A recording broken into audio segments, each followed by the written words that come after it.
Germans might appear any time, determined on an aerial battle right above our heads. Now, you're standing at the Army's training ground next to the RFC aerodrome here in the Belgian village of Kelwaat on this part of the Western Front. I'd like to briefly introduce two RFC pilots, Major Edward Manock and... Quite so, Major Manock. You were shot down and killed on the 26th of July 1918. And that's about 3 months after the founding of the successor. 1916? Yes, Major Hawker. Yes, I was. Well, you were both awarded Victoria Crosses for your extraordinary feats of flying. Never just cruise along. No, the Essex Pride, that's not a neat wrinkle. With most of these types.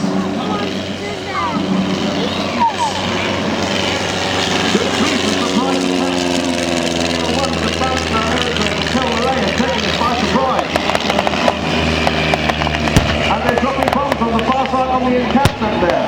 The troops are all reacting on our left-hand side.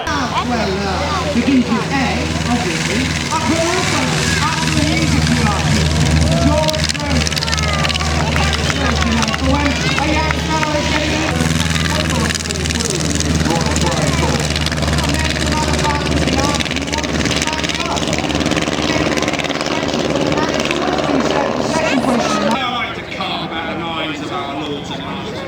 Now, you were under the ultimate authority of the Commander-in-Chief, Sir Douglas Haig. And under him we had most contact with Sir Hugh Trenchard. I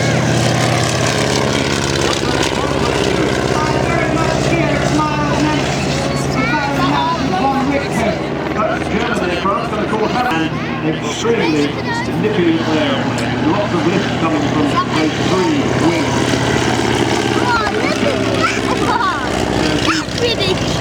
Well, it is. Scouts for one of these aircraft, and Chief Designer itself with Herbert Smith decided to try these three slender wings.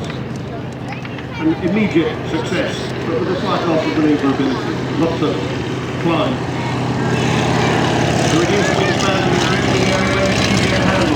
It's quite different than most of the pilots.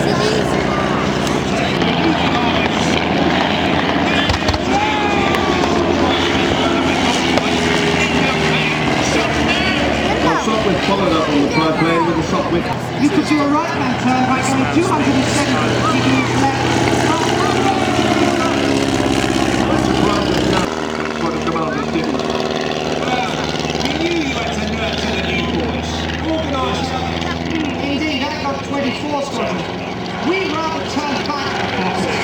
I have confidence in things On both sides of the line. I'm not on the horse training.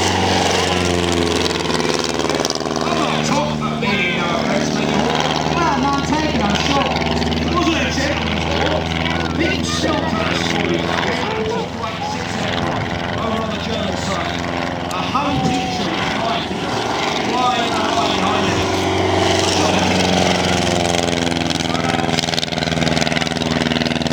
You look after the new boys out from England, not letting them fly until they've acquired more hours. Sometimes they're arriving only 7 and they're taking you could tell easily a place. Whoa! Every time the freighters went out, one of them looked around. On the 21st of March 1918, they came the RFC's finest hour. The Germans launched their huge offensive. The British Army started to retreat. Some found the onslaught just too much. Lots surrendering that day. We were held on our airfields by a mist. Other airfields were being overrun. But when there were breaks, then we went up. We scraped the advancing German infantry and we stopped it in its track.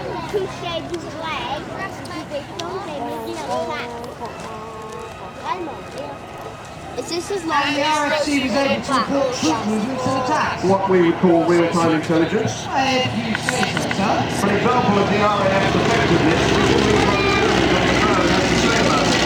In the Lorraine sector of the offensive, German sources speak of French and British flying men in circle over Lorraine Wood and joining the ground battle, attacking with bombs and machine gun fire. Then at the speed of arrows they attack our battery. One bomb dropped from a negligible height puts the whole staff of the 1st Battalion hors de combat. Lorraine Wood is held. There were 109 bombs dropped and 19,000 rounds fired in Wood alone.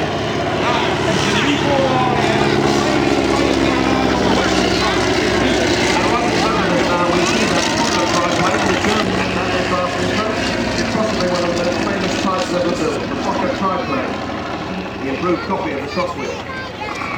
trusted man to Baron von Richthofen, as we were hearing. He was flying a blood red one like this one. Today he was shot down and killed. One of my own rules and flew close to the ground, chasing a Junker.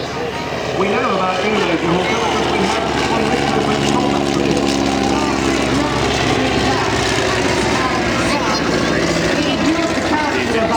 It's clear to me that I've been tackling a flying champion. Oh, there, blush me. He goes on. First, we circled 20 times to the left, discovered that I was not meeting a beginner. He had not the slightest intention of breaking off the fight. He was traveling in a machine that turned beautifully. And how do we know about your fate, Mick? Well, my final story is on the last scene. My best friend Jim, remember. For a moment, because we'll come back to your story in a minute, but out to the right there, the fly past is coming through. And this is a reflection of the cost of these types of war. Casualty figures for the brave pioneering flyers of the First World War are very hard to come by. Some estimates put the German figures at 5,800 killed, 7,300 wounded, 2,800 missing.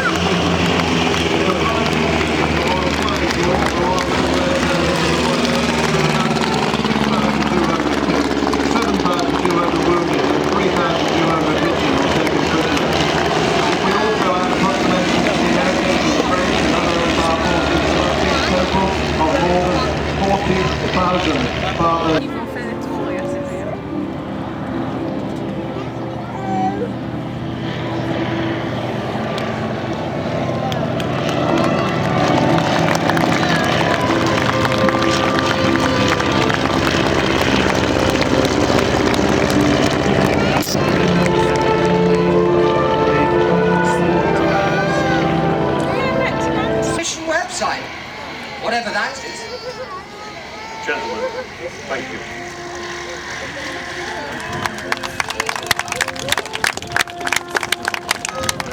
Incidentally, is 84 years old. He flew in the Second World War. He flew Beaufighters, Mosquitoes and Spitfires and was awarded the Distinguished Flying Cross. The Sopwith triplane was flown on the ground was by Nick Berryman, and the emergency cover was provided by the Airfield Volunteer Fire Service from the Shuttleworth Trust for those war.